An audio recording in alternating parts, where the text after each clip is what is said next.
Welcome to Language Learning Decoded, the podcast where we analyze effective resources for language learners. I'm Professor Michael Chen, Language Acquisition Specialist. And I'm Dr. Sarah Johnson, TESOL instructor and curriculum developer. Today we're discussing an excellent YouTube resource called Learning English Podcast for Beginners, A1 English Listening Practice. It's a fantastic example of beginner-friendly content, Sarah. The 8-minute video uses carefully controlled language with full on-screen text support, making it ideal for absolute beginners. Exactly, Michael. What struck me first was how well-structured it is. It's divided into 4 clear sections, beginning with daily routines, then sharing personal English learning habits, followed by 3 practical learning tips, and ending with motivational encouragement. Let's break down why this structure works so well pedagogically. The daily routine section uses simple present tense with basic time expressions.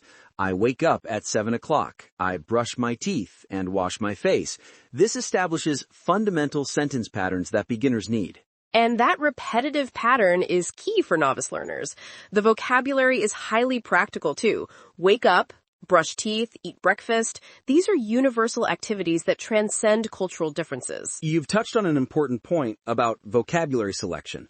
I counted approximately 120 to 150 unique words throughout the podcast, with about 95% falling within the 1,000 most common English words. That's perfect for A1 level. The careful speech rate impressed me too. The narrator speaks at roughly 100 words per minute, compared to the normal 150 to 180 in regular conversation. Those extended pauses between sentences give learners crucial processing time. Absolutely. And speaking of processing, the synchronized text captioning exemplifies dual coding theory in action. As each word is spoken, it appears on screen, reinforcing both visual and auditory learning pathways. Let's talk about those 3 learning tips they provide. I found them remarkably practical and achievable for beginners. They were brilliantly simple. Listen to English every day, even if just for 5 minutes. Speak a little English daily, even if talking to yourself, and learn 3 new words each day. That last tip demonstrates smart goal setting. Learning just 3 words daily would give you 90 new words monthly. It's not overwhelming, yet produces tangible results. The psychological aspects really stand out too. The podcast directly addresses language anxiety with statements like, learning English is not easy, and that's okay. And don't worry if you're shy or nervous. That's crucial for beginners. Language anxiety is one of the biggest barriers to learning. So normalizing mistakes and celebrating effort rather than perfection creates a healthier learning mindset. How would you compare this resource to other beginner methods like traditional textbooks or language apps?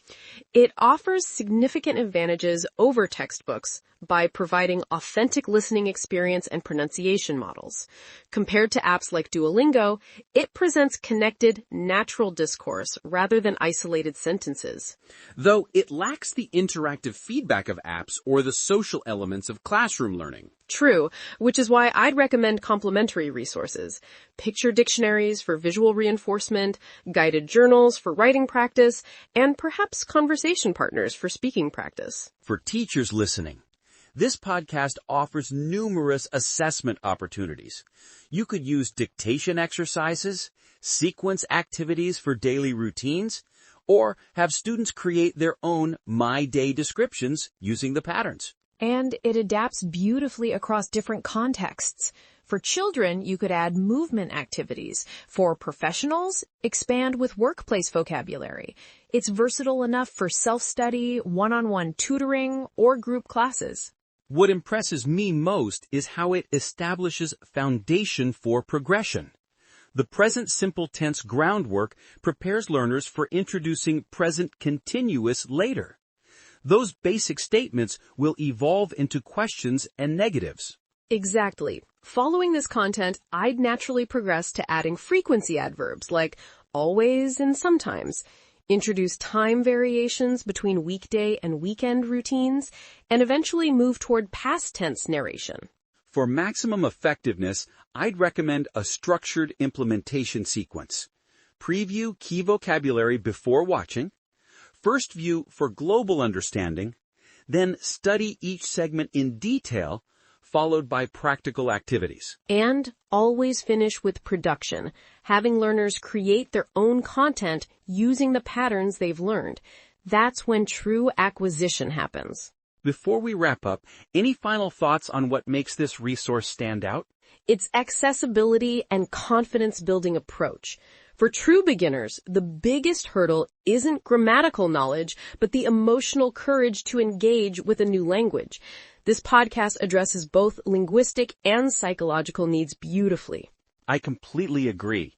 It exemplifies best practices in beginner language instruction through its carefully controlled input, meaningful context, and supportive approach. For our listeners who teach or are learning at the A1 level, this resource is definitely worth incorporating into your language journey.